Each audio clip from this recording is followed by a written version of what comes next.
Iran और Israel का युद्ध 12 दिनों के बाद खत्म हो गया है। दोनों देशों के बीच संघर्ष विराम है। दोनों देश एक दूसरे पर हमले नहीं कर रहे हैं, लेकिन 12 दिनों के दौरान भारत ने जो कूटनीति अपनाई वो बहुत ही संतुलित थी। लेकिन इस संतुलित नीति को अपनाना भी भारत के लिए बहुत मुश्किल था, क्योंकि एक तरफ एक ऐसा मित्र था ईरान, जो कि वर्षों से और सदियों से भारत के साथ रहा है। कश्मीर के मसले पर भी उसने भारत का साथ दिया, कई मौक़ों पर पाकिस्तान के खिलाफ।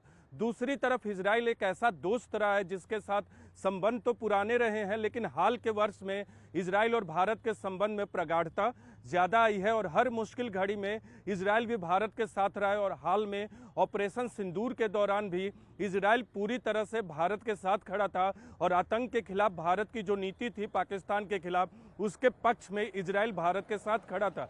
लेकिन भारत ने एक संतुलित नीति अपनाई प्रधानमंत्री मोदी के नेतृत्व में, जिसकी तारीफ ईरान के दूतावास जो कि भारत में है और इजराइल की सरकार की तरफ से भी की गई है। दोनों देशों के जो दूतावास हैं भारत में मौजूद, उनकी तरफ से भारत के पक्ष की तारीफ ही की गई है। और एक ईरान के दूतावास की तरफ से इस युद्ध के खत्म होने के बाद एक आधिकारिक बयान जारी किया गया, जिसमें भारत के लोगों की सराहना की गई, ईरान को समर्थन देने के लिए धन्यवाद किया गया और तमाम ऐसे लोगों को जिन्होंने इस मौके पर ईरान का समर्थन किया, उन्हें ईरान सरकार की तरफ से और भारत में ईरान के दूतावास की तरफ से कहा गया कि धन्यवाद, जिन्होंने फ्रीडम को समर्थन किया है, अंतर्राष्ट्रीय कानून को समर्थन किया। दरअसल 12 दिनों के युद्ध के दौरान अलग अलग संगठनों, सांसदों, इसके अलावा सामाजिक संगठनों, भारत के लोगों ने ईरान का समर्थन किया, तो उसके लिए ईरान के दूतावास की तरफ से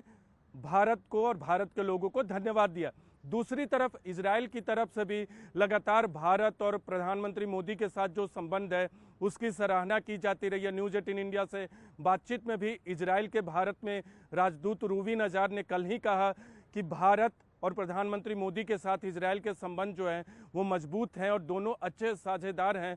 और भारत लगातार ये मांग करता रहा कि अस्थायित्व हो क्षेत्र में और स्टेबिलिटी कायम हो, जिसको इंश्योर किया है इस संघर्ष विराम के जरिए इजराइल ने। और इजराइल ने साफ कहा कि उम्मीद करते हैं कि आने वाले वक्त में ये संघर्ष विराम जारी रहेगा। तो दोनों देशों के साथ भारत ने ऐसी कूटनीति अपनाई कि दोनों देशों के अधिकारी जो हैं वो भारत की तारीफ कर रहे हैं। जब ईरान के राजदूत से जो भारत में, उनसे जब पूछा गया था कि भारत के पक्ष को आप कैसे देखते हैं, तो उनकी तरफ से कहा गया था कि भारत से और उम्मीदें हैं।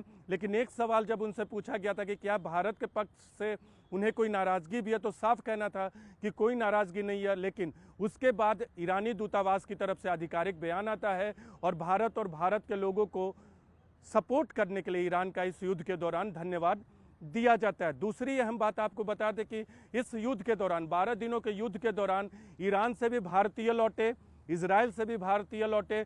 दोनों के लौटने में इजराइल और ईरान के अधिकारियों ने भारत सरकार और विदेश मंत्रालय का समर्थन किया।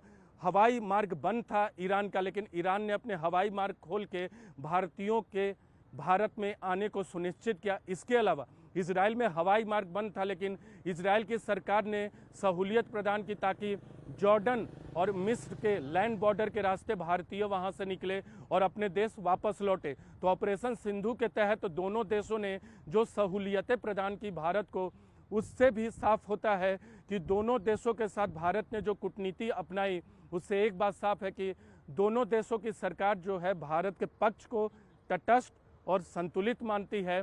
भारत बार बार ये दोहराता रहा है कि किसी भी समस्या का समाधान या संघर्ष का समाधान कूटनीति के जरिए होना चाहिए और शांति स्थापित होनी चाहिए।